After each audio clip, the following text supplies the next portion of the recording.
और गुरु प्राप्त हो गया तो आप समझ लेना कि जीवन में और कुछ प्राप्त होने की आवश्यकता नहीं है। गुरु ही संपूर्णता से हमारा जीवन है, एकमात्र गुरु ही हमारा जीवन संपूर्ण करता है। और एक बात बता दें, उसके लिए कोई विशेष प्रक्रिया है गुरु करता है, ऐसा कुछ भी नहीं होता। ये तो तुम्हारे मन को रोकने के लिए वह अमृत वाणी बरसाता है, तुम्हारे मन को रोक देने के लिए वह संगीत का माध्यम लेता है, तुम्हारे मन को रोक देने के लिए वह अपने आप में मुस्कुराता है, तुम्हारे मन को रोक देने के लिए वह अपने आप में दिव्य अमृत वाणी से तुम्हें सींचता है।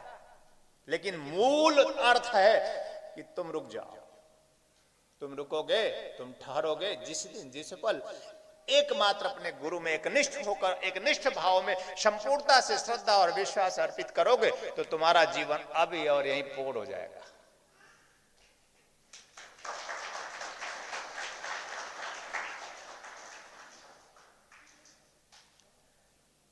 तो एक मंदिर, प्रारंभिक पाठशाला, लेकिन जब जीवन में गुरु प्राप्त हो जाए तो गुरु कहता है कि वह तुम ही हो, जिसकी खोज में तुम हो,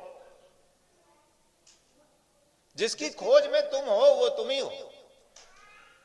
और तुम तुम्हारा परिचय तब प्राप्त करोगे, और जब तक तुम तुम्हारा परिचय प्राप्त नहीं करोगे तुम्हें तुम्हारा एहसास नहीं होगा,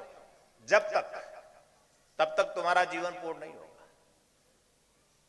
तुम्हें तुम्हारा एहसास हो, इसके लिए तुम्हें, मैंने कहा, गुरु को माध्यम बनाना पड़ेगा, गुरु के आसपास होना पड़ेगा। गुरु जहां चले वहां शिष्य चले। क्या करते थे पहले के शिष्य लोग? जहां गुरु जाता था शिष्य चला जाता था। जहां जहां गुरु जाए शिष्य वहां वहां चला जाए, बस। और आगे पीछे छाया की तरह बन जाए। गुरु जाए जहां वहां पीछे लग जाए। जहां गुरु रहे वहीं आसपास अपना घर बना ले। अब जहां आप बैठो वहीं घर, जहां गुरु बैठा वहां घर, और जहां आप बैठे आप घर। एक बात सदा ध्यान रखना, गुरु जहां बैठा रहता है सिर्फ वहीं घर होता है।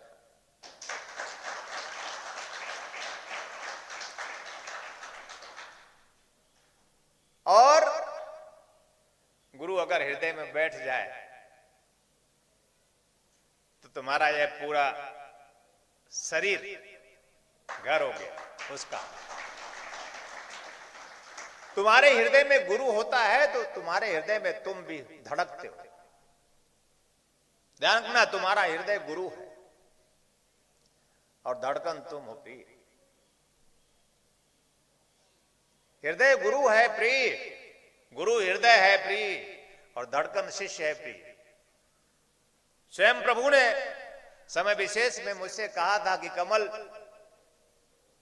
इस संसार सागर में तुम मेरे हृदय की धड़कन नहीं, तुम मेरे हृदय बन गए हो। सद्गुरुदेव भगवान निखिल, हमारे प्राणाधार सदगुरु स्वरूप में हमारे जीवन में उनका अवतरण,